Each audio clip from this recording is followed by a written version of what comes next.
Hello, Phil here from Wings of Pegasus, and welcome to another analysis video. On the agenda tonight, I'm going to be looking at Randy Rhoads, and this video has been fast-tracked somewhat because of the other video that I did on Randy, just kind of seeing if what they were playing was live or not.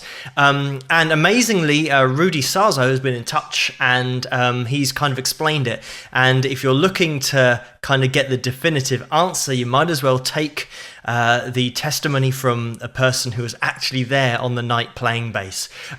So yeah, really cool that Rudy has kind of explained what was going on, and just super cool that he's kind of taken time out of his kind of day just to kind of explain things. I mean, this guy's a legend, you know. I mean, any kind of hard rock or metal, the who's who of hard rock and metal in the 80s, Rudy was basically the foundation of, you know, Whitesnake, Dio, Quiet Riot as well, obviously Ozzy Osbourne.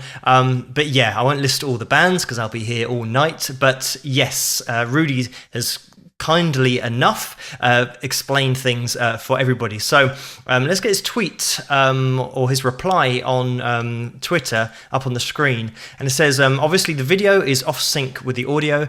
It was a local Rochester public access TV show. No budget for pre-recording and lip syncing. If you take a look at Ozzy, Tommy and me were playing right on time, except that Randy's blazing, whereas we're just galloping along. So a really cool little explanation from Rudy. I mean, that kind of would explain it, that, you know, Randy was just so far ahead of everything that, you know, he was just kind of on a different planet. So what I'm going to do now is I'm going to have a relook at the video. Obviously, it's great to see that, you know, it was all live, so then we can actually analyze properly what's going on and maybe hopefully explain a few things about Randy's technique that might have thrown off the viewing in the first place, and also maybe seeing and definitively saying what was actually happening. So we're going to jump straight into it with Randy about to go off for the first lead break. So let's have a little look at how Randy gets on and see what he's up to.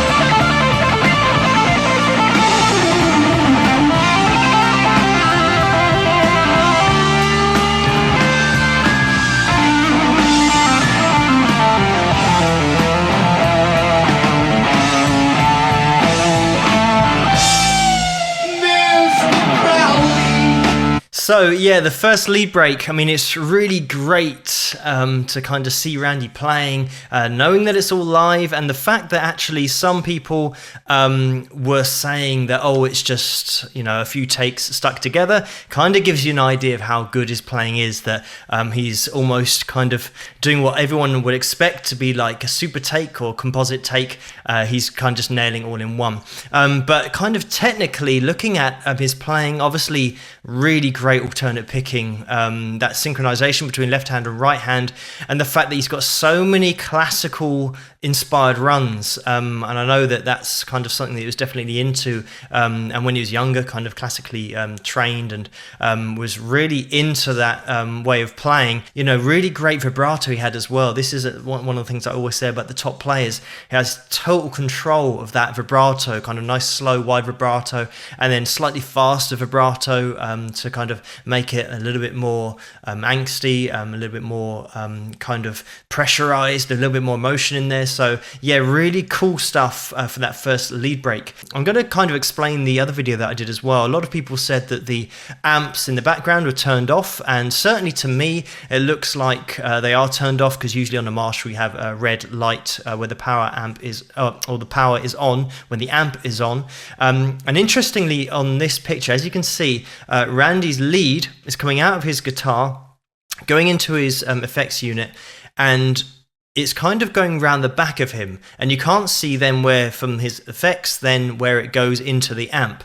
So it might be the fact that he's got another amp off stage that's being mic'd up that Van Halen used to do as well, which was have kind of off stage kind of a 30-watt amp that's got a really nice tone, and just mic that up and put it through the desk. Obviously that will then kind of whop up the volume through the PA, and he gets this really great tone out front, and the Marshalls in the background are just dummy Marshalls. They're not actually producing any sound. And just before we start this section, I just want to explain as well about the fact that you know, the synchronicity of the video and the audio, as Rudy stated, some of it is out of sync, and that's most likely due to the fact that this was actually recorded obviously back in 1981. I said on the other video about this is from the DVD. Of course, I'm talking about what you'd buy it on nowadays, but back then it would have been on VHS, and the original recording would have been on tape. Just because of the sample rate and the tape and the speed of the tape, putting it onto something digital, if the tape runs ever so slightly too quickly, you're going to get a slightly sharp version of the song. If it runs too slowly, you're going to get an ever so slightly flat version of the song. And all you guys out there will know when you've played a digital version of a track and you've got your guitar out and you realize that it's actually just slightly sharp of standard tuning.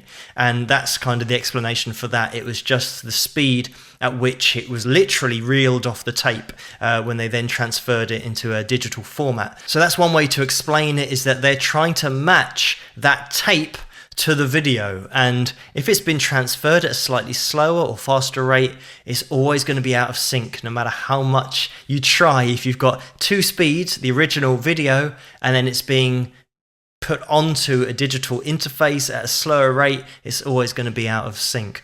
So that's a way to describe the playing that looks out of sync, and you know, led me to think, well, maybe there's something wrong with it. It was just purely that the transition from analog to digital, there's always a potential speed bump in the way there. Something's going to get in the way.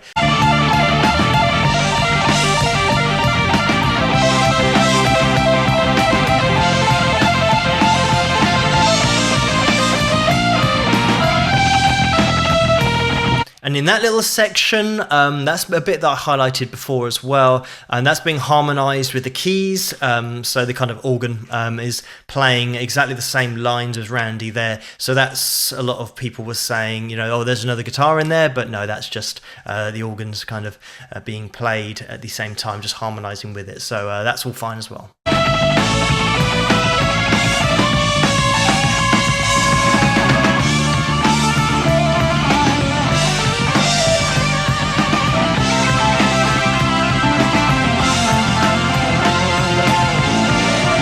And there was another little part there where it looks like Randy isn't vibratoing because he's in that chord position, that kind of power chord.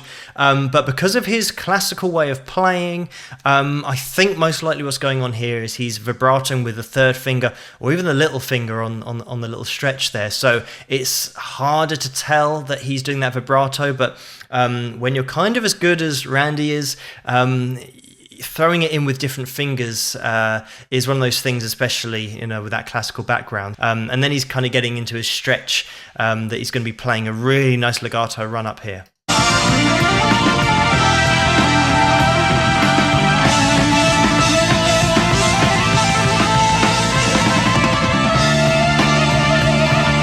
Some really cool trills there as well, kind of moving up the guitar. Again, I think at this point it's a little bit out of sync with that original audio, but as I just explained, the reasons for that.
And a quick shout out to Tommy Aldridge behind the drums.